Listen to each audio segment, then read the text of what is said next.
Programme में आपको खुशामदीद कहते हैं। मैं असदुल्ला खान हूं। रूस और यूक्रेन की जंग शुरू हुए 3 हफ्ते हो चुके हैं और खदशा जाहिर किया जा रहा है कि इस जंग के नतीजे में दुनिया भर में जो अशय खुरोनोश हैं उसकी कीमतों में इजाफा हो सकता है। और इसके साथ साथ चूंकि एक बड़ा ऑयल प्रोड्यूसर भी है रूस, तो इसके नतीजे में जो तेल की कीमतें हैं वो मुसलसल बढ़ रही हैं। उससे भी महंगाई का एक तूफान पूरी दुनिया में आ सकता है और इसका इम्पैक्ट आना शुरू हो भी गया है। अब इसका असर कितना पड़ेगा और कितना देर पा होगा ये डिपेंड करता है कि इस जंग की तवालत क्या होती है, कितना अरसा ये जंग चलती है और इसके जो असरात हैं वो क्या मुस्तकिल नौयत के होते हैं या इसके असरात जो है वो थोड़े अरसे के बाद ख़त्म हो जाएंगे और चीज़ें नॉर्मलाइज होना शुरू हो जाएंगी।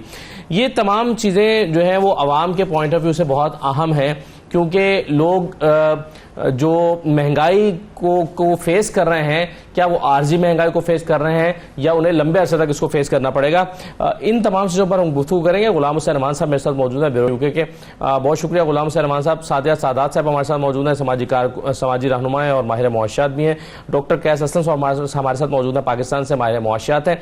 और अफजल खान साहब हमें ज्वाइन करेंगे, रुकन पार्लियामेंट बरतानिया। तमाम मेहमानों को खुशामदीद। सबसे पहले गुलाम हुसैन रहमान साहब, जनरली ये जो जंग है रूस और यूक्रेन की, इसका इम्पैक्ट क्या नजर आ रहा है सोसाइटी में?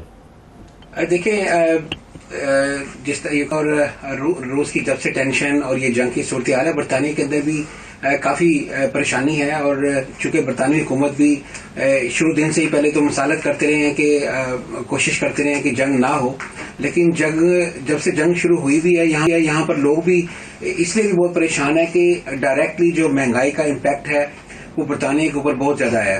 पहले एनर्जी क्राइसिस, जो गैस की कीमतें हैं वो बहुत जो है वो बुरी तरह मुतासर हुई, उनकी काफी ज्यादा उनके टैरिफ रेट बढ़े।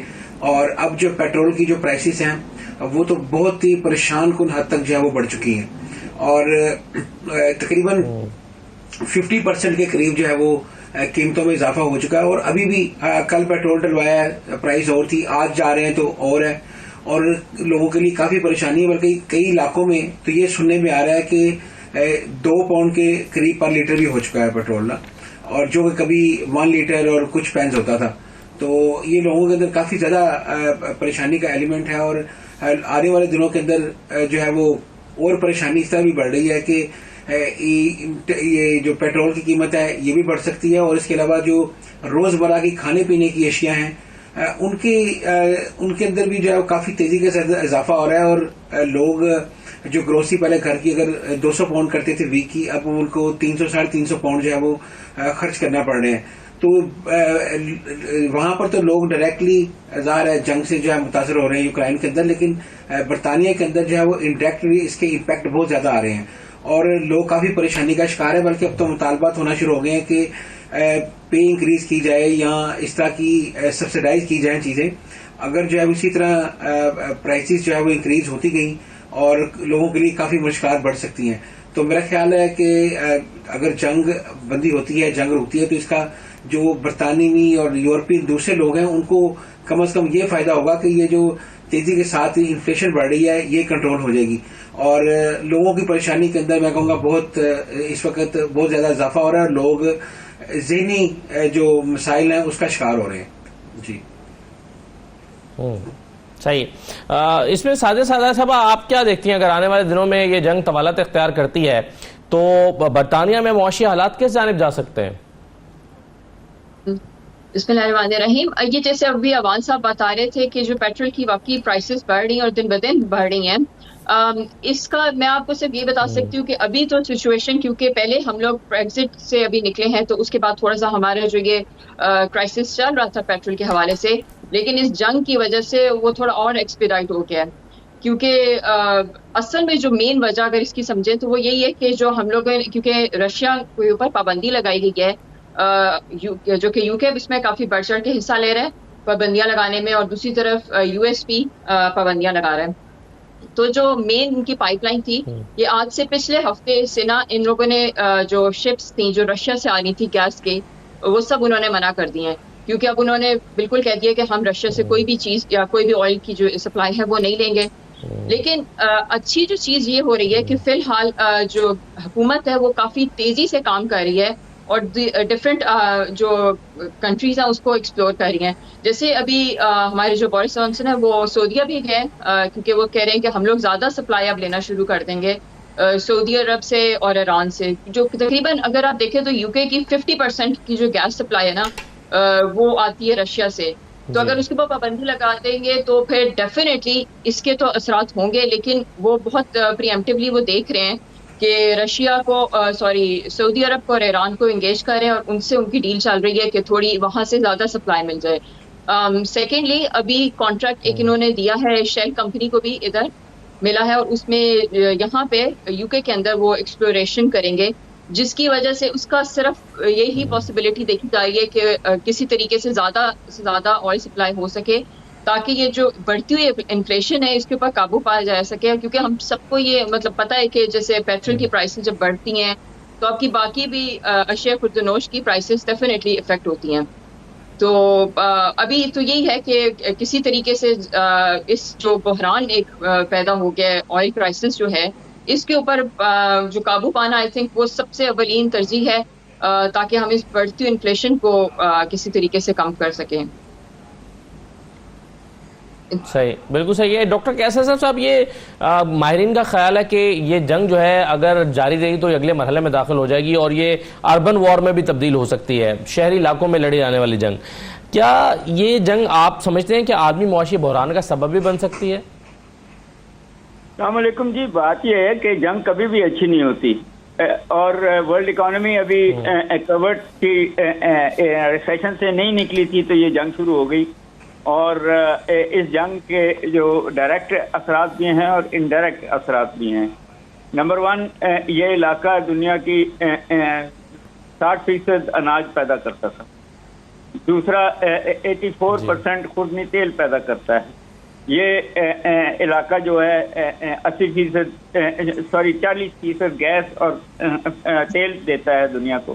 फिर ये खरीदता भी था दुनिया की चीज़ें, स्पेशली यूरोप की। पाकिस्तान में शायद इसका डायरेक्ट इम्पैक्ट इस वक्त उस तरीके से ना हो सोया ऑयल क्राइसिस के, but at the same time वो एक मल्टीपल इफेक्ट तो आएगा जितना मैडम ने भी कहा है। मगर इसका एक और इफेक्ट भी है, वो ये है कि जब रिसेशन आएगा तो जॉब्स कम होंगी, और जब जॉब्स कम होंगी स्पेशली जिन मुल्कों ने एम्बार्गो लगाया है रशिया पे, उनकी अपनी इकोनॉमी पे भी इफेक्ट होगा। तो जब वो जॉब्स कम होंगी तो फिर इनकम जनरेशन के मौके भी कम होंगे। अब ये कीमतें हमेशा बढ़ेंगी। वो सिर्फ जंग नहीं है, वो कैपिटलिज्म मुख्तलिफ तरीकों से। मगर एक इम्पैक्ट जो नज़र आना चाहिए वो ये है कि मिलिट्री कॉम्प्लेक्सेस का खर्चा बढ़ेगा। गवर्नमेंट ज़्यादा असला खरीदेंगी, स्पेशली यूरोप में भी, हमारे मुल्कों में भी, और जिसकी वजह से टैक्स पेयर के ऊपर ज्यादा टैक्स लगेगा, क्योंकि वो पैसा टैक्स पेयर से आना है। तो महंगाई दोनों तरफ से बढ़ेगी। एक तो जो बुरान आ रहा है और एनर्जी क्राइसिस का और फूड क्राइसिस का इस जंग की वजह से, दूसरा जो टैक्स लगेंगे मिलिट्री हार्डवेयर खरीदने के लिए। तो ये बिल्कुल आपकी बात सही है कि अगर तो ये प्रोलॉन्ग होती है, जो मैं नहीं समझता कि प्रोलॉन्ग होगी, ये कहीं ना कहीं इनकी गुफ्तो शनीद कामयाब हो जाएगी रशिया और यूक्रेन की, but at the same time बड़ी सीरियस रिसेशन पे जाने वाली है वर्ल्ड इकोनॉमी। मगर दुनिया ये देखें, लेकिन इसके साथ साथ अगर हम पाबंदियों की बात कर रहे हैं, जी डॉक्टर साहब देखें, बात ये है कि मैं ये कह रहा था कि हम जी ये देखा कि ये एशिया और यूरोप की जंग हो गई है। China, India, Pakistan, Bangladesh, Russia एक साइड पे खड़े हैं। बेशक वो न्यूट्रल है, मगर वो आपस में ट्रेड करेंगे। यूरोप नहीं ट्रेड करेगा रशिया के साथ, और चाइना को भी धमकी दे रहा है। तो कहीं ना कहीं ये इसका इफेक्ट जो है वो यूरोप पे ज्यादा आएगा, इन मुल्कों पे शायद कम आए। मगर आपका सवाल क्या था? मेरा सवाल यह था कि अगर आप कह रहे हैं कि यूरोप रशिया के साथ ट्रेड नहीं करेगा, तो ऐसे में क्या यूरोप जो है वो रूस के तेल और गैस के बगैर गुजारा कर सकता है? मेरा नहीं ख्याल। हालांकि वो अब ईरान से भी दोस्ती करना चाहते हैं, सऊदी अरब से भी करना चाहते हैं, इंग्लैंड उसके पास भी ब्रेंट ऑयल है।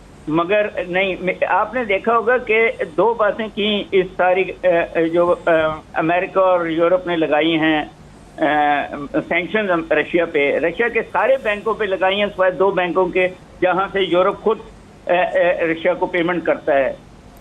रशिया के तेल पे और गैस पे नहीं लगाई कोई सैंक्शन, क्योंकि उसके बगैर सिर्फ वो जो जर्मनी पाइपलाइन बिल्ड कर रहा है उसको अभी रोक दिया गया है।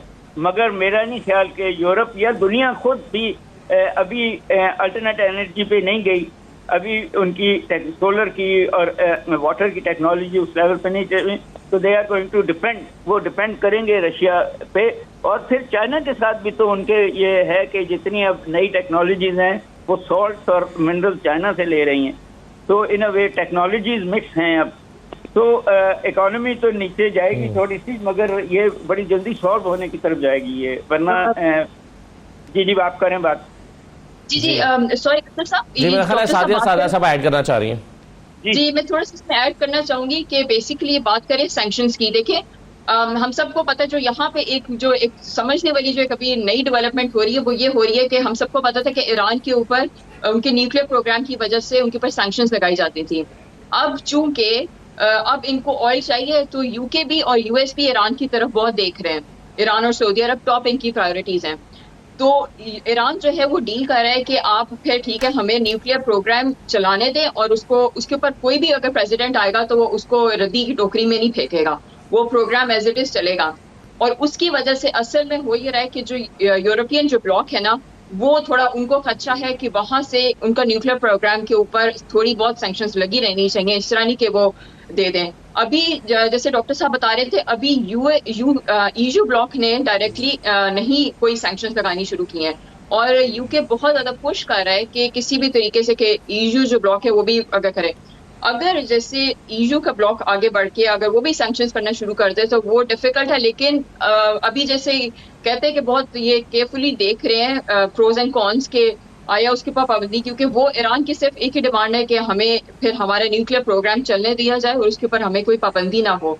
तो ये एक बहुत बड़ा है। जो मिलिट्री के हवाले से आई थिंक जो यूके है वो ज्यादा सपोर्ट नहीं कर रहा, बल्कि उसने पिछले दिनों एक बहुत बड़ी स्टांस हम लोगों के जो डिफेंस मिनिस्टर ने उसने कहा था कि कोई भी बंदा जो यहाँ से नहीं जाएगा, कोई भी फौजी उधर हेल्प करने मतलब इस मिलिट्री के आई डोंट थिंक से कि उस यहाँ से वो कोई सपोर्ट मिल रही है। इवन आज चाइना को भी उन्होंने कहा कि किसी भी किस्म की जो आपने मिलिट्री जो हेल्प है वो नहीं करनी है रशिया को। तो ये थोड़ी अभी सिचुएशन है जो डेवलप हो रही है, देखेंगे कि अब ये इसमें आगे किस तरीके से चीज चलेगी।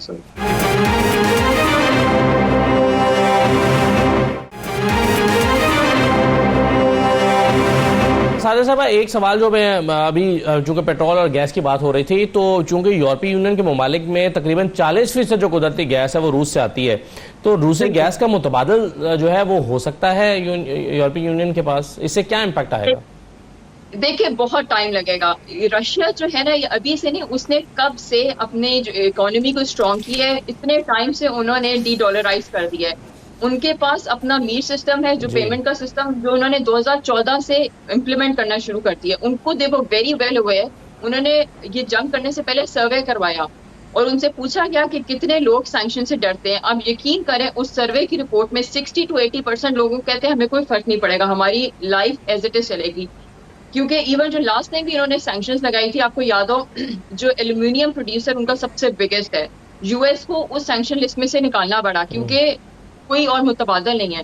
अभी भी देखा जाए तो सैंक्शन लिस्ट इन्होंने 128 बनाई है, जिसके अंदर से सिर्फ आप यकीन करें 27 लोगों के 138 की लिस्ट है जिसमें से सिर्फ 27 लोगों के ऊपर अभी तक सैंक्शंस लगा सके हैं।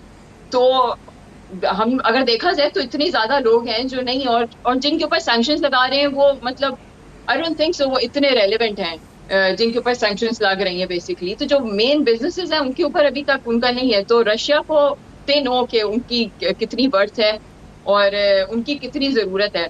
अभी जैसे देखें अभी इन्होंने कॉन्ट्रैक्ट दिया है यूके की अगर आप बात करें तो उन्होंने कॉन्ट्रैक्ट अभी आके दिया और ये भी आप समझें कि इमरजेंसी मेजर्स उन्होंने किए हैं, जबकि उनका मेरे ख्याल में बहुत ही ज्यादा प्रोएक्टिव उनके मेजर्स रहे हैं रशिया की अगर आप बात करें तो आई डोंट थिंक सो कि अगर सही है। जी जी जी नहीं, मैं आप जैसे पूछे ना कि अभी गैस सप्लाई, उनकी गैस सप्लाई करने में थोड़ा टाइम लगेगा। अभी हम जैसे बोरिस जॉनसन गए थे सऊदीया में, लेकिन अभी किस हद तक जी, डील्स हुई हैं, क्या उनकी चीजें हुई हैं, वो थोड़ा भी देखने वाली बात होगी। आगे अगले दिनों में कुछ पता चलेगा वो। सही है। अच्छा गुलाम हुसैन साहब, बरतानिया में जो घरेलू सार्फिन हैं उनके लिए बिजली और गैस की कीमतों को मुस्तहकम रखा गया है, लेकिन कहा जा रहा है कि ये बिल जो अप्रैल में 700 पाउंड से तकरीबन 2000 पाउंड तक जा सकते हैं, और फिर जो है रवां मौसम ख़ज़ां के दौरान ये बिल 3000 पाउंड तक भी बढ़ सकते हैं। तो जब अगर हुकूमत पेट्रोल और दीगर अशिया की कीमतों में इजाफे को कंट्रोल नहीं कर पाती तो क्या होगा, और क्या कर पाएगी कंट्रोल, और क्या खदशा है कि ये कीमतें यहाँ तक बढ़ जाएंगी? बहुत शुक्रिया सर। सबसे पहले तो बताऊं कि ये गवर्नमेंट फोर्स ही कर रही थी। उनको पता था कि ये जंग के हालात पैदा हो सकते हैं। दोनों जो ममालिक के दरमियान जो है वो काफी ज्यादा इख्तलाफात हैं, शिद्दत के साथ हैं, लेकिन इन्होंने जो है वो जो प्लान बनाया वो बनाया कि हम इनके ऊपर सैंक्शंस लगाएंगे, हम इनके बैंक हैं वो बंद कर देंगे, इसके अलावा अकाउंट सीज कर देंगे। इस तरह की इन्होंने जो है वो प्लानिंग की, लेकिन ये नहीं सोचा कि अगर हमें गैस और जो ऑयल है उसके अंदर जब मुश्किलात आएंगी तो हमने उसको कैसे टैकल करना है। उसकी इन्होंने पहले मैयस नहीं लिए, उसके बारे में पहले नहीं सोचा, और यही वजह है कि इस वक्त जो है वो गैस की प्राइसेस बहुत ज्यादा हाइक हो रही हैं और पेट्रोल की कीमतें भी।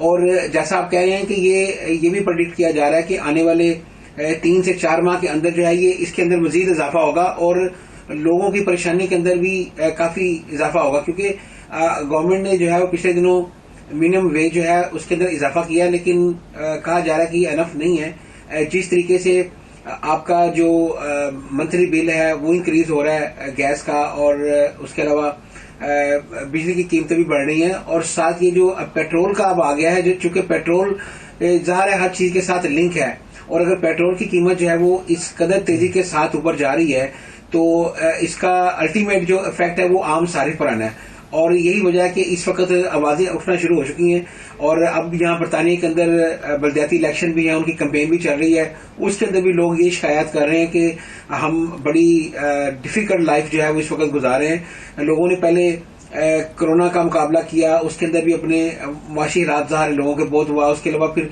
ब्रेक्जिट के इम्पैक्ट भी आना शुरू हो गए, और अब ये जो है तीसरा, अब ये जो वार है इसके जो है वो आफ्टर शॉक्स मैं कहूँगा अब आना शुरू हो चुके हैं। तो ये लोग काफी परेशान है और मुतालबा यही कर रहे हैं कि जो हमारी यहाँ पर बोरिस जॉनसन हुकूमत है उनको कम से कम आम लोगों की जिंदगी बेहतर करने के लिए बेहतर इकदाम करने चाहिए, और अल्टरनेट ऐसे ऑप्शन पर गौर करना चाहिए, ताकि अगर ये जंग लंबी भी होती है या उसके जंग खत्म होने के बाद भी इनके आपस के अंदर जो है वो इस तरह के चलते रहते हैं, ये पाबंदियां लगती हैं, तो कम से कम सेकंड ऑप्शन जो है वो लोगों के पास हुकूमत जो है उसको यूज करे, ताकि लोगों की मुश्किलात जो है वो कम हो।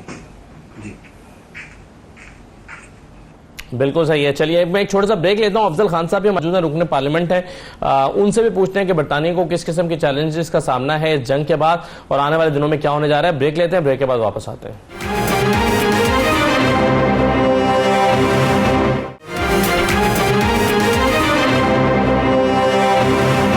दोबारा आपको खुशामदीद कहते हैं। अफजल खान साहब ये बताइए कि रूस और यूक्रेन की जंग से बरतानिया को किन चैलेंजेस का सामना है? जी, ये पहली बात तो ये है कि सेकेंड वर्ल्ड वॉर के बाद इतना बड़ी जंग जो यूरोप के अंदर हो रही है तो इसका क्लियरली नॉक ऑन इफेक्ट है। दूसरी बात ये है कि इकोनॉमिक बेस पे जो पॉइंट होता है कि जब भी आप किसी भी कंट्री पे सैंक्शन लगाते हैं तो सैंक्शन जो होता है, सैंक्शन टू एज सोर्ड होता है, उसके दोनों तरफ असरात होते हैं, तो इस लिहाज से हमें प्रॉब्लम यहाँ पे होंगे। और तीसरी बात यह है कि हम इस वक्त पेंडेमिक से बाहर आ रहे हैं, तो पेंडेमिक का खुद एक बहुत बड़ा इकोनॉमिक इम्पैक्ट था, पैकेज जो गवर्नमेंट ने दिया था उसका इम्प्लीकेशन है, और इसके साथ अभी हम जो फुल इम्प्लीकेशन ब्रेक्सिट के हैं वो भी आ रहे हैं। तो ये वर्चुअली ट्रिपल वैमी है जो आम शहरी को हो रहा है, और इससे क्लियरली वो फील करेंगे कि जो फैमिली पर्स है वो कितना मुश्किल से टाइट हो रहा है। सही है। तो आप क्या समझते हैं कि इन चैलेंजेस को कैसे टैकल किया जाना चाहिए? जी, बेसिकली गवर्नमेंट का पहला काम तो यही होता है ना कि वो अपने जो सिटीजन हैं उनकी देखभाल करें। तो इस लिहाज से गवर्नमेंट की जो इस वक्त पोजीशन है वो बेसिकली अप्रैल में नेशनल इंश्योरेंस का कंट्रीब्यूशन वगैरह को भी बढ़ा रहे हैं। तो इस चीज पे उन्हें गौर करनी चाहिए कि जब हालात इतने सख्त हैं, मुश्किलात हैं, तो उस वक्त आप को टैक्स ऊपर करने के चक्कर में पड़ रहे हैं। तो ये इसको मैच खत्म होना चाहिए। और उसके साथ जो दूसरी बात है वो ये है कि जो हमारी जरूरियात हैं उस पर ध्यान रखें और उसमें फैसिलिटीज पैदा करें। जो पर्टिकुलरली जो वनरेबल ग्रुप हैं, जो फैमिलीज हैं, उनकी देखभाल करें। तो ये मुख्तलिफ स्टेप्स को लेने पड़ेंगे इस चीज को ईज करने के लिए। सही है, बिल्कुल सही है। इन हालात में डॉक्टर कैसर साहब, आपकी राय क्या है? गवर्नमेंट को कौन से स्पेशल इनिशिएटिव लेने चाहिए ताकि इकोनॉमी के ऊपर भी ज्यादा बोझ न पड़े और आवाम के ऊपर भी ज्यादा बोझ न पड़े? देखिए, सेकेंड वर्ल्ड वॉर के बाद जब इकोनॉमिक कोलैप्स यूरोप का आया था तो उसमें वो क्लासिकल इकोनॉमिक्स से केन्जियन इकोनॉमिक्स पे गए थे। गवर्नमेंट इंटरवेंशन ज़्यादा हुई थी। अभी भी मेरा ख्याल है कि वेस्टर्न यूरोप की गवर्नमेंट, स्पेशली इंग्लैंड की गवर्नमेंट को न्यू क्लासिकल पॉइंट से निकल के न्यू केन्जियन मॉडल पे जाना पड़ेगा। मगर इसके साथ साथ लोगों को भी अपना लाइफस्टाइल बदलना पड़ेगा। अपने जो ये जनरेशन है जिसको वर्ल्ड वॉर के असरात, उस तरीके से इकोनॉमिक असरात नहीं पता, इनको वापस अपनी पॉकेट्स टाइट करनी पड़ेंगी। इनको न्यू एनर्जी सोर्सेज पे जाना पड़ेगा, इनको सेल्फ रिलायंस पे जाना पड़ेगा। फिर ही और फिर हमारे जैसे मुल्कों के साथ इनको ज़्यादा इनकी डिपेंडेंस होनी पड़ेगी जिनका कोई तल्लुक इस जंग से नहीं है और जो शायद वो फूड भी इनको प्रोड्यूस कर सकें और रॉ मटेरियल भी इनको दे सकें। तो बाईपास करना पड़ेगा, ऑयल डिपेंडेंसी से बाहर निकलना पड़ेगा in the context. And I think यही है। और फिर कैसे हो सकता है वो डॉक्टर साहब? मतलब क्या आप अपनी एक्सप्लोरेशन करेंगे, क्या करेंगे ऑयल डिपेंडेंस को कम करने के लिए? SDGs पे अगर आप जाएं तो उन्होंने ये बेंचमार्क्स पहले ही दिए हुए हैं और 2025 तक वो चाहते थे कि दुनिया सस्टेनेबल हो जाए। तो ये बहुत जरूरी है कि अब आप बिजली ऑयल से ना पैदा करें, अब बिजली जो है वो समुंदर की लहरों से पैदा करें और बहुत सारे विंड टनल्स बनाएं। There are many ways of doing thing. फिर वो उसकी टेक्नोलॉजी कॉस्टली है, मगर आप इस जंग के बाद, और बड़ी बात तो ये है कि इस जंग को खत्म करने के लिए सिर्फ सैंक्शन नहीं चाहिए, डिप्लोमेसी चाहिए। और ये जो वेस्ट ने अपने आप को अनडिप्लोमेटिक बिहेवियर कर दिया है, ये नहीं चलेगा। दूसरी साइड को भी जरा देखना पड़ेगा, कितनी भी वो जालिम हो, कि उनके क्या इश्यूज। सही, तो बिल्कुल सही है। साथ क्या अभी जो मिनिमम वेज की बात हो रही थी, क्या आपको लगता है कि ट्रेड यूनियन की तरफ से भी कम से कम उजरत में, मिनिमम वेज में इजाफे का मुतालबा आ सकता है सामने? अच्छा, इसमें ये है कि मतलब कोशिश तो की जा रही है कि किस तरीके से मिनिमम वेज वाला चीज है कि लोगों के लिए एक सस्टेनेबल लिविंग हो। सॉरी, आवाज आ रही है? जी जी जी आ रही है। जी कि सस्टेनेबल उनके लिए लिविंग हो। अभी जैसे ये डॉक्टर साहब ये बता रहे थे कि हमें मेजर्स ऐसे लेने पड़ते हैं सख्त वाले ताकि अपनी इकोनॉमी को हम लोग सस्टेन कर सकें। देखिए, अभी जैसे अफजल खान साहब भी बात कर रहे थे कि इस हुकूमत ने टैक्सेस लगाए हैं। टैक्सेस लगाने शायद इसलिए जरूरी थे, अभी जैसे अप्रैल में 1.25% इन्होंने इंक्रीज किया जो हम नेशनल इंश्योरेंस टैक्स हम लोग पे करते हैं। लेकिन उससे होगा ये कि $12 बिलियन जो है ना जनरेट होंगे। तो वो ऑफ कोर्स हम यहाँ पे जैसे NHS सिस्टम है वो सारा उसके ऊपर चलता है। तो हम लोग थोड़ी ये चीजें करेंगे, इस तरह के मेजर्स लेंगे तो ताकि हम लोग लोगों के लिए वो सहूलियात बरकरार रख सकते हैं। वरना तो अगर आप बहुत ज्यादा पे इंक्रीजेस करना शुरू कर दें तो वो एक बहुत ज्यादा स्पाइरल इफेक्ट शुरू हो जाता है उसका, क्योंकि फिर आप बोरोइंग और करेंगे और सारा कुछ। तो बोरो करने के बजाय वो आई थिंक ये सेंसिबल है कि थोड़ा सा वो टैक्सेस बढ़ा रहे हैं। बट एक तरफ अगर ये लोग टैक्सेस बढ़ा रहे हैं तो दूसरी तरफ थोड़ा बहुत रिबेट भी दे रहे हैं। जैसे अभी हमारे काउंसिल टैक्स के जो यहाँ पे जाता है उसमें 150 पाउंड हर मतलब घरों को कुछ को मिल रहा है जो कुछ बैंड के अंदर होते हैं। फिर इसी तरह जो गैसेस की प्राइसेस है उसमें भी 200 पाउंड का रिबेट मिल रहा है। तो ठीक है, कट्स लगा रहे हैं, लेकिन जो थोड़े उस तरह के तबके के लोग होते हैं जो इतना ज्यादा सस्टेन अपने आप को नहीं कर सकते हैं, तो उनके लिए वो थोड़ी इस तरह की रिबेट्स भी देते हैं ताकि उनके लिए थोड़ी ईज हो उनकी लिविंग स्टैंडर्ड में। सही, बिल्कुल सही है। अफजल खान साहब, अभी हम ऑयल और गैस की जो कीमतें हैं उसकी जो बिल है उसके बढ़ने की बात कर रहे थे, और हम अभी जिक्र कर रहे थे कि घरेलू सार्फिन के लिए बिजली और गैस की कीमतों को मुस्तहकम रखा गया, लेकिन अब ये बढ़ सकती हैं। 700 पाउंड से बढ़ के ये 2000 पाउंड तक भी जा सकती हैं। जब गवर्नमेंट को एक चीज महंगी मिलती है तो उसमें वो कुछ ना कुछ अपना शेयर तो डाल सकती है, 100% शेयर वो नहीं कर सकती। तो ऐसे में आवाम के ऊपर बोझ मुंतकिल करना एक लाजमी सी बात होगी। आप कैसे देखते हैं आने वाले दिनों में इन हालात को? जी, बेसिकली दो बुनियादी पॉइंट हैं इसके अंदर। पहली बात तो ये है कि गवर्नमेंट की जो पॉलिसी है वो एक्चुअली इफेक्टिव नहीं है। जो गवर्नमेंट दे रहे हैं वो थोड़ा सा रिलीफ दे रहे हैं, वो भी ऐसे समझें कि पे लेटर। तो पे लेटर कहाँ से आएंगे ये पैसे, जब नजर आ रहा है कि जो इन्फ्लेशन है ये बढ़ती जाए। दूसरी बात जिसके अंदर जो है वो फंडामेंटली अर्लियर ऑन जो डिस्कशन हो रही थी वो ये है कि बरतानिया की जो पॉलिसी है इस बेस पे वो कैसी आ रही है। उनके पास 12 साल से वो कोशिश कर रहे हैं, लेकिन जो हमारी बेस है एनर्जी की उसको उन्होंने डाइवर्सिफाई नहीं किया, और इसीलिए हम मुश्किलात देख रहे हैं जो गैस के हवाले से भी, और जो ग्रीन चैनल थे मुख्तलिफ पॉलिसीज की उनको भी उन्होंने कैंसिल किया।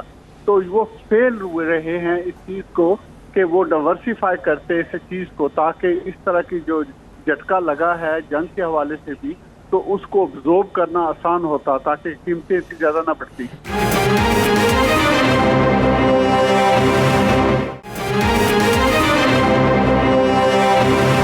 अच्छा, एक और इम्पोर्टेंट क्वेश्चन है सादिया सादात साहब, मैं आपके सामने रखना चाहूंगा, फिर अफजल खान साहब भी इसका जवाब देना चाहे तो दे दें। वो ये है कि रूस की जानिब से जब यूक्रेन पर ये जंग मुसल्लत हुई है या अटैक किया गया है, उसके बाद हम देखते हैं कि बरतानिया ने, यूरोपीय यूनियन ने और अमेरिका ने उन अरबपति शख्सियात पर बड़ी सख्त किस्म की पाबंदी आयद की है जो समझा जाता है जिनके बारे में कि ये व्लादिमीर पुतिन के काफी करीब है। आपके ख्याल में ये फैसला इन ताकतों की तरफ से सही किया गया है? इसके क्या इम्पैक्ट आएगा मईशत के ऊपर? देखिए, मैं तो इसका यही समझती हूँ कि पॉलिटिकल गेम है, पॉलिटिकली खेली जा रही है, मतलब बहुत ही केयरफुली की जा रही है कि मतलब एक तरह से सैंक्शंस लग भी जाए, दिखा भी दिया जाए, लेकिन उतनी नहीं इफेक्टिव हो। जैसे मैंने आपको पहले भी बताया कि रशिया ऑलरेडी उसने अपने आप को बहुत अच्छे से प्रिपेयर किया हुआ था कि वो बिल्कुल रेडी थे, उनको बिल्कुल पता था कि अगर ये करेंगे तो इसके बाद सैंक्शंस होंगी। और आई थिंक जहाँ पे ज्यादा जो स्ट्रॉन्ग है, जो नेगोशिएशन टर्म्स के अंदर है, वो ज्यादा रशिया है एज कम्पेयर टू ईयू, क्योंकि अभी जैसे मैंने बताया अगर ईयू का ब्लॉक जैसे अगर वो सैंक्शंस में भी वो भी जंप इन करता है और वो भी लगाना शुरू करता है तो फिर तो वाकई यूके की अभी तो जो गैसेज और इसकी है, फिर तो हमारी फूड की प्राइसेस बहुत ज्यादा बढ़ जाएंगी। अभी अगर हमारी 8% इन्फ्लेशन रेट यहाँ पे चल रहा है यूके के अंदर, जो कि आई थिंक रिकॉर्ड हाई है, अभी तक कभी भी यूके के अंदर इतना रिकॉर्ड हाई इन्फ्लेशन नहीं हुई है। और ये इसके इफेक्ट डेफिनेटली ब्रेक्जिट के बाद जो हमारी ये जो जंग के असरात हुए हैं और ये गैस की प्राइसेस की वजह से बहुत ज्यादा इफेक्ट हुआ है। लेकिन जहां तक आप ये बात करते हैं कि मतलब किस तरीके से ये लोग काबू पा सकेंगे कि रशिया जो है। जी, मैं थोड़ा इसमें ऐड सिंपली ये करना चाहूंगा कि जो गवर्नमेंट की पॉलिसी पॉइंट है वो दो प्रॉब्लम आ रहे हैं अगेन इसमें। एक तो ये है कि रशियन रिपोर्ट आई थी पार्लियामेंट के अंदर, और इस रशियन रिपोर्ट को कितने सालों से वहां पे पड़ी हुई है, उस पर इन्होंने कोई एक्शन नहीं किया था। कई बार मैंने गवर्नमेंट से ये सवाल भी किया था कि जो रशियन रिपोर्ट आई है इस पे एक्शन क्यों नहीं ले रहे, इसको सामने क्यों नहीं ला रहे ताकि उस पर इम्प्लीमेंटेशन तरफ जाए। और इसकी बुनियादी वजह यह है कि इनका अपना कंजर्वेटिव पार्टी का वेस्टेड इंटरेस्ट है। बहुत से ऐसे रशियन लोग हैं जिन्होंने खुद इनको डोनेशन दी हुई है। तो ये मसला फिर अब ये आ रहा है कि जिन लोगों को इन्होंने मुंतखब किया हुआ है, अब मैग्नेट्स्की सैंक्शंस के नुक्ता भी जो लॉज चेंज हुए थे उसके तौर पर भी, तो जितने भी लोग इन्होंने किए हैं उसमें फिर दो खराबियां आ रही हैं। एक तो ये है कि किन को चुना है, जो लोग इनको डोनेशन वगैरह देते रहे उनमें एक भी नहीं है उस सैंक्शन के अंदर, और दूसरे जो लोगों को लगाया है उसको इतना टाइम दिया है कि बड़ी आसानी से वो अपनी चीजें को है यहाँ से मूव अराउंड कर सकते हैं, उनको टाइम दे रहे हैं। तो अगेन ये नजर आता है कि आप कह सकते हैं, मुनाफिक कह सकते हैं कि भाई उनके जो सामने बात कर रहे हैं वो और चीज है, अमली तौर पे उस पर वो इफेक्टिव तौर पे नहीं काम हो रहा। लेकिन अफजल साहब, अगर हम लोग, बिल्कुल आपको सही नहीं है। लगता कि अगर इतनी ज्यादा एकदम से वो लगाना शुरू कर देंगे, तो अभी देखिए आपके सामने थोड़ी सी अगर हम लोगों ने गैस की वो शिपमेंट्स बंद की हैं तो इधर का क्या हालात हो गए हैं। इतना ज्यादा पेट्रोल की प्राइसेस बढ़ गई हैं जो कि 2 पाउंड से भी ऊपर चली गई हैं। तो अगर इतनी ज्यादा एकदम से वो कर देंगे तो फिर आई थिंक बहुत ज्यादा क्राइसिस में चला जाएगा यूके। नहीं, आई थिंक मेरा सोच ऐसी नहीं है। पहली पॉइंट ये है कि ओवरऑल स्ट्रेटजी आपकी क्या है। अगर आपकी स्ट्रेटजी ये है कि इस वॉर को हमने इफेक्टिव तौर पे ख़त्म करना है, जल्दी से जल्दी ख़त्म करना है और इसको एग्जाम्पल बनाना है कि इंटरनेशनल लॉ को रिस्पेक्ट करना चाहिए, तो अगर आप ये चाहते हैं तो फिर उसके मुताबिक एक्शन लेना चाहिए। अगर एक्शन आप जो ले रहे हैं वो खुद इफेक्टिव नहीं है तो लेने का फायदा क्या है। मैं तो पहले आज कर चुका हूँ कि जो भी सैंक्शन होती है वो 2 एज सोर्ड होती है। जब उसके रशिया पे इस पर ज़रब आएगी तो आप पे भी ज़रब आएगी। तो ये पॉलिटिकल जजमेंट है, लेकिन उसके बाद ये है कि आपके पास क्या कोई टूल हैं इस ज़रब को नलिफाई करने के लिए अपने शहरियों पे। तो ये वो पॉइंट है, तो वो उस पे ये फेल हो रहे हैं। असद जी असद भाई, एक सवाल पूछना चाहता हूँ अफजल खान साहब से। जी कीजिए। जी अफजल खान साहब, आप चूंकि MEP भी रहे हैं और मेरा ख्याल है वाहिद MEP हैं जो कि इस वक्त MP भी हैं, तो आप यूरोप की पॉलिटिक्स को भी समझते हैं, UK को भी समझते हैं। अगर आपकी गवर्नमेंट होती और जो मौजूदा सूरत हाल है, अपनी गवर्नमेंट को क्या सजेस्ट करते लेबर पार्टी को कि मौजूदा क्राइसिस से किस तरह बाहर आया जा सकता था, या ऑल्टरनेट जो है वो क्या हो सकते थे अगर हम रशिया से अपनी सारी जो है वो कता तल्लक करते हैं? तो आई थिंक सबसे पहले तो एक्चुअली लॉन्ग टर्म प्रॉब्लम आ रहे हैं। एक तो प्रॉब्लम ये है कि गवर्नमेंट की पॉलिसी ने ही तो हमें ब्रेक्सिट दिया है। ब्रेक्सिट के कॉन्सिक्वेंसेस यही हैं कि जो हमारे नेबर जितने लोग थे जिनके साथ हमारी जो ट्रेड थी वो 45-50% थी, वो इम्पैक्ट हुआ है। तो उसको अभी तक हमने अब्जॉर्व किया ही नहीं है। उसके आगे फ्यूचर को आगे कैसे बढ़ाना है वो चैलेंज ऑलरेडी है। और उसके साथ सेकंड अगेन इश्यू ये है कि लॉन्ग टर्म जो स्ट्रेटजी होती है और जो इंटरेस्ट होते हैं उनको आप कंट्रडिक्ट नहीं कर सकते, इनको इंटरनेशनल लॉ के मुताबिक होना चाहिए। एक प्रॉब्लम अब जो आ रहा है इस जंग के हवाले से कि वायलेशन क्लियर है कि जो रशिया ने एक सॉवरेन कंट्री पे अटैक किया है, लेकिन इसके रिस्पांस में अब हमने एक इफेक्टिव सिस्टम को लाने की कोशिश कर रहे हैं। लेकिन बहुत से ममालिक दुनिया में ऐसे हैं जो इसको चैलेंज कर रहे हैं कि भाई यही रूल दूसरे मुल्कों पे क्यों नहीं पे आपने लागू किया, और जिसमें कश्मीर आ जाता है, फिर पैलेस्टाइन आ जाता है, और फिर इनकी खुद अपनी पॉलिसीज मैदान में आ जाती हैं। तो जो इराक में किया, लिबिया में किया, इस तरह चीज़ें की, तो ये वो कंट्रडिक्शन भी है जो सामने आ रही है। तो हमें अल्टीमेटली अगर इंटरनेशनल रूल को अप्लाई करना है और चाहते हैं कि दुनिया में अमन हो, तो हमें इंटरनेशनल लॉ को इक्वली अप्लाई करना पड़ेगा। तो मैं समझता हूँ ये सबसे बड़ा प्रॉब्लम है जो है हमें डैमेज कर रहा है। रहा दूसरे साइड इफेक्ट के, तो अगेन जो पॉलिसी रही है वो डिफरेंट यही थी कि अगर एनर्जी का पॉइंट ऑफ व्यू है तो एनर्जी को हमें डाइवर्सिफाई करना चाहिए ना, कि हमारे रिलायंस जो है वो सिर्फ एक साइड पे ना हो, ऐसे मुल्क पे ना हो तो फिर प्रॉब्लम हो। अभी आप देख रहे हैं कि उसके जो इम्पैक्ट है वो भी आपके सामने हैं। तो ये अगेन वो इश्यू है कि जिसको मैनेज सही नहीं किया गया स्ट्रेटेजिक लेवल पे। सॉरी असद साहब, मैं इसमें एक कर दूं। अफजल साहब, आप बिल्कुल सही कह रहे हैं, लेकिन देखिए ब्रेक्जिट की जरूरत इसलिए भी थी, जैसे यूके में भी आपको पता है रेफरेंडम हुआ था और उसके बाद ये चीजें थे। अभी डॉक्टर साहब ने बहुत अच्छी बात की है कि सेल्फ रिलायंस, आई थिंक ये वो चीज़ है जो कि हुकूमत बहुत ज़्यादा प्रमोट करती है, सेल्फ रिलायंस। इस वजह से इन्होंने काफ़ी ज़्यादा चीज़ें प्रमोट भी की हैं कि लोग जो हैं वो खुद सेल्फ रिलायंट हो जाएं और वो ना डिपेंडेंट कम से कम हो। तो आई थिंक उसके लिए बहुत ज़रूरी था, क्योंकि हम सबको पता है कि कितनी ज़्यादा जब से यूरोपियंस इधर थे तो उसके बाद जॉब का जो है वो इतनी ज़्यादा नहीं थी। जैसे ही ब्रेक्सिट हुआ, अब ये सेल्फ रिलायंस से क्या मुराद है? क्या ये सेल्फ रिलायंस कैसे हो सकती है? देखिए, यहाँ पे आपको पता है सोशल वेलफेयर सिस्टम है, लोग जो है वो बेनिफिट सिस्टम पे रहते हैं और वो रहना चाहते हैं, वो चाहते बस वो है। जो सेल्फ रिलायंस होती है वो ये कि आप खुद कमाएं और खुद खाएं।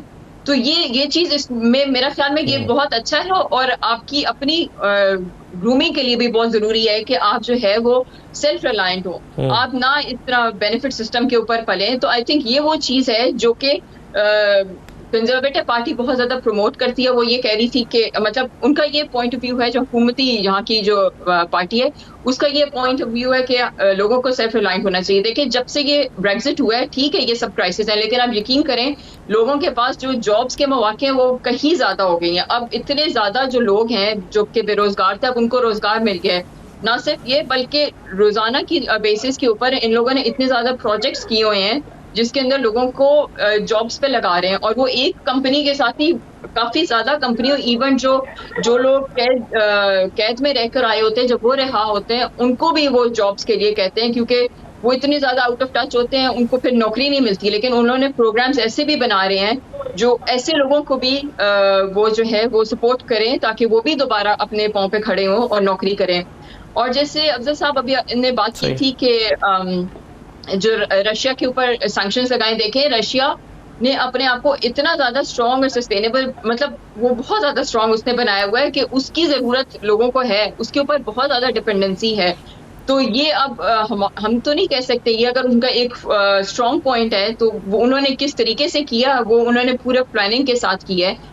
तो यूके कोशिश तो कर रहे हैं बिल्कुल सैंक्शंस लगाने की, और जिस हद तक वो लगा सकते हैं, क्योंकि कई चीज़ों के अंदर डेफिनेटली फिर नेटो और बाकी भी यूज हो जाते हैं। और अगर जैसे मैंने आपको पहले बताया कि यूरोपियन यूनियन का बहुत ज़्यादा बड़ा रोल होगा इस पूरी जंग के अंदर। जी, इन्होंने 2 पॉइंट किए हैं। डॉक्टर कैस हसन साहब, मैं सर अगर आप इजाजत दें तो मैं अफजल खान साहब आपके पास आता हूं, लेकिन डॉक्टर कैस हसन साहब बहुत खामोशी से बहुत देर से सुन रहे हैं। डॉक्टर साहब, आपकी राय अब इस सारे मामले में जो डिबेट हो रही है इस पर क्या है, और आप कितना बिलीव करते हैं सेल्फ रिलायंस पे? देखें, पहली बात तो ये है कि मेरा ये ख्याल है कि ये जंग रशिया खुद भी इतनी देर तक सस्टेन नहीं कर सकता। सैंक्शन में लेना यूक्रेन बिल्कुल ही सस्टेन नहीं कर सकता, और नेटो को भी थोड़ा सा एक डिफरेंट व्यू लेना पड़ेगा। दूसरी बात यह है कि ये जो दुनिया के स्पेशली वेस्टर्न यूरोप के लाइफस्टाइल्स हैं, वो अब वो जिन एनर्जी सोर्सेज पे वो लाइफस्टाइल डिपेंड कर रहे हैं वो सस्टेनेबल नहीं है। रशिया इसलिए सस्टेन कर रहा है, एक तो उसके पास टेरिटरी बहुत है, एक उसके पास तेल बहुत है, मगर उसके लोग खुद भी थोड़ा थोड़ा जिसको कहते हैं सब्जियां वब्जियां उगा के अपने आप को सस्टेन कर लेते हैं। ये यूरोप की मेथडोलॉजी नहीं है, वो सिटी लिविंग है जहाँ एवरी डिवीजन ऑफ लेबर है एंड एवरीबॉडी डिपेंड ऑन। अब जब सेल्फ रिलायंस की बात की है तो एब्सोल्यूट सेल्फ रिलायंस नहीं हो सकता, मगर लाइफस्टाइल जो हैं वो ये जो डिस्पैरिटी है, देखना ये पड़ेगा कि इस ऑयल की जो कंजम्पशन है वो कारों पे है या इलेक्ट्रिसिटी पे है या कोई और ऐसी ट्रांसपोर्ट और इश्यूज हैं जिसके ऊपर ये ऑयल की आपकी यूके की डिपेंडेंसी हो रही है। वहाँ अल्टरनेट एनर्जीज को लाना पड़ेगा, वहाँ अल्टरनेट सोर्सेज को लाना पड़ेगा। कुकिंग सिर्फ एक ही तो नहीं है सोर्स जहाँ से आएगा। तो आई एग्री कि एब्सोल्यूट नहीं है, और ये भी ट्रेड ऑफ है ना कि रशिया पे सैंक्शन लगा दें तो ईरान से दोस्ती कर लें, हालांकि Iran was the bad boy of the modern life. तो ये पॉलिटिकल चीज़ें नहीं चलेंगी। आपको मैं एग्री करता हूं कि रूल ऑफ लॉ को सबको अवॉइड करना पड़ेगा इन सच अ वे कि ग्लोबलाइजेशन भी चले, सेल्फ रिलायंस भी चले। उसमें हमें as middle class, upper middle class अपना सस्टेनेबल लिविंग करना पड़ेगा। बहुत शुक्रिया सर, वक्त खत्म हो गया मेरे पास। बहुत शुक्रिया डॉक्टर कैस हसन साहब, सादिया सादात साहब, अफजल खान साहब और गुलाम हुसैन अमान साहब, बहुत शुक्रिया प्रोग्राम में शिरकत करने के लिए। इजाजत दीजिए, अल्लाह हाफिज।